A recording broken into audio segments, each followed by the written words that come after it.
Now let's head on to meet a role model, His Excellency Prince Dr. Sani Halilu Shaibu, PhD, President and Founder, Octa Group, to highlight his career and speak about the protests and suggestions for solutions.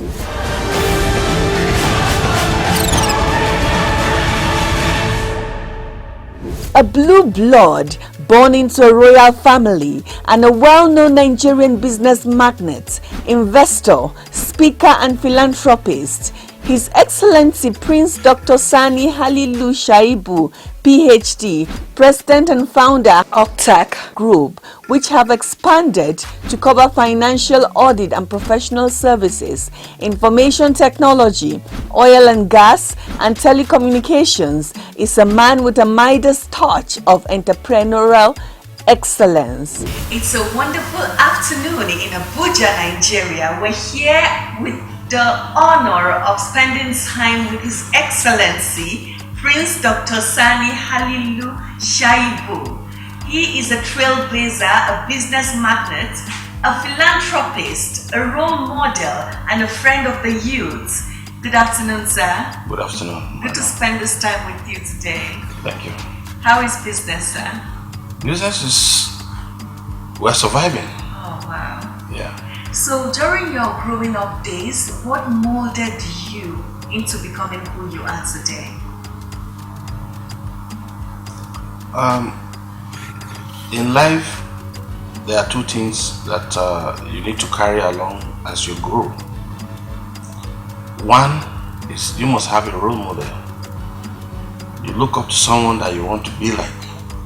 That is one. It gives you courage.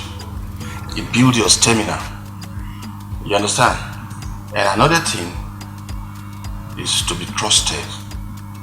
Because people will entrust certain things into your hand, probably that you manage or that you run. So as a young boy growing after my education, I chose to go into business.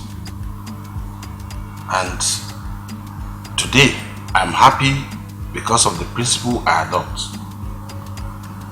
The principles of carrying everyone along in a business. The principles of not cheating people in doing business. And the principle of starting with little funds.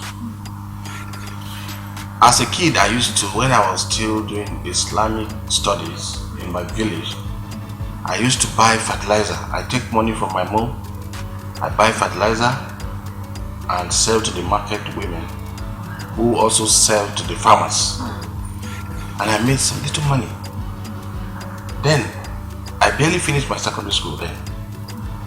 This is who I am. And I used to buy some items like agri products and take to other states. I used to take things from Ankpa to Onisha and in Anambra State to sell, and I make some money. Nigeria is the only country on earth that if you support peace, you will enjoy peace. Nigeria is doing great. People are comparing Nigeria with America, some country in Asia, and wherever. And it made it looks like Nigeria is not doing well. Nigeria is doing great. So in line with speaking about Nigeria, what can you say about the SARS and police brutality protests that have shaken Nigeria in the past days?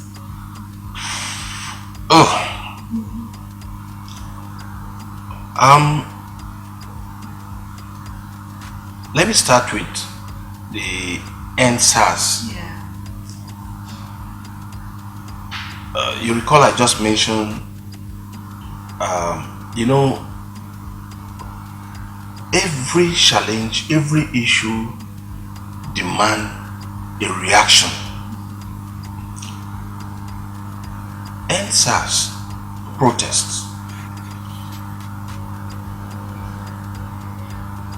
has been justified. Let me explain this to you. The youth came together and said, this is what we want. We are tired of this.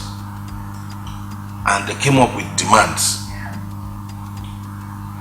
Now, governments, I did international security, I also did cybercrime. I'll tell you how government works. Government on their parts, they have set up few persons to go on the ground to source for informations. What do they really need? Because sometimes a demand will come. This is what we want. When government trash those things, get those things sorted, they now come with another list. So government need to know, they need to carry out intelligence gathering to understand what is really happening, what do they want, why do they come this time. Now, the protesters failed to do one thing. In every gathering as shows, you need to first of all appoint or elect people that will lead, people that will speak on behalf of the group. This is where they got it wrong. And it made it look like they are faceless. And some person will now say, okay, these are noise makers. But they have good intentions. They have a demand that they are presenting to government. But they were supposed to come together and say, okay, you from this region, you represent the youth. You from this region, you represent, or probably from each state. Pick one person. If you recall, when the Lagos State governor, in his speech, he said for 3 days they were trying to grab the team leaders, but they were struggling, agitations. People, this one said I'm the leader, this one said no. They don't know who to hold on to. And these things keep escalating. Those people at the helms of affairs today were elected. They are not military, they are elected. We vote for each and every one of them. So we need to recognize what the Constitution says. What happened that amazed me was on a Friday. On a Friday, people were praying, the Muslims, at the ground where they were protesting, where they gathered, were praying. The Christians surround them, protecting them. The Christians amongst these youths. I was watching this thing and I said, this is amazing. So the issue is not about Muslim, it's not about Christian, it's not religion, it's not tribal. It's about what the country wants. It's about what the youth wants. But the truth is, from my own perspective, government is already responding to the demands. So it's an issue that has been resolved and discussion is on the table as we speak. So we should give government a chance. Wow. So what's your word of advice in a nutshell to the youths on this? The word of advice to the youths out there. The youths, I hail you all. But the truth is, we're stronger in unity. We need to avoid distributing, disseminating fake informations that is flying on the social media. We need to verify before you forward or before you disseminate any information. You have to verify the authenticity of those things that you want to forward to the public. This thing can cause war. I have seen a video of something that happened in somewhere in Uganda over 7-8 years ago. During the protest, I saw it. And they made it look as if it's part of the protest. They made it look like this thing happened in Anambra State. Oh my God.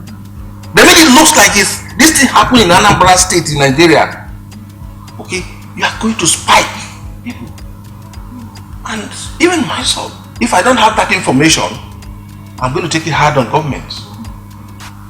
And some of the celebrities and what have you, Nigeria must exist before you make your money, before you make your name or your fame, before you rush to the media to confuse people. Please verify what you are sending out. I want us to believe in this country. And I want us to also understand that we can join hands and make this country great again. Every country has its own challenge. And whatever we are going through in Nigeria today is the challenge that we have to go through in this country. But we need to come together, the united, strong people that we are, to build this country and to make it stronger.